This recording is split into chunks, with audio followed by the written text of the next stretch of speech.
হে যুবক শোনো, তোমাদের তো রমজান মাসে রোজা হয় না, সারা রাত তোমরা ফেসবুক চালাবা আর লেপের তুলে শুয়ে শুয়ে করবা। মা সকালে উঠে বলবে, কিরে আমার ছেলে কম্বলের তলে হু হু হু করে কেন? এই যুবক, এই যুবক, এই যুবক, এই তুমি কোথায় যাচ্ছ? হয়েছে কি হুজুর, আমার বন্ধু তেল পাম্পেতে ফোন দেশে দেশে তো তেলের অভাব, এখন যদি তেল না নিই তাহলে গাড়ি বন্ধ হয়ে যাবে রাস্তায়। আর তোর গাড়ি বন্ধ হয়ে যাবে? আমার জীবনের অরিজিনাল ঘটনা শোন।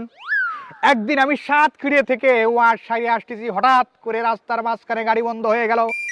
পেট্রোল পাম্প 90 কিলো দূরে, আমার তো মাথা নষ্ট। বাবা বললো, আরে বৎস তুই গাড়ির থেকে নাম। আমি নেমে গেলাম, বললো ট্যাঙ্কি খোল, আমি ট্যাঙ্কি খুললাম, বললো ফু দে, আমি ফু দিলাম। সেই এক ফুতে আমি বাড়ি পর্যন্ত চলে আসলাম। বাড়ি তো বাড়ি, আমি এক সপ্তাহ ওই ফু দিয়ে গাড়ি চালাইছি।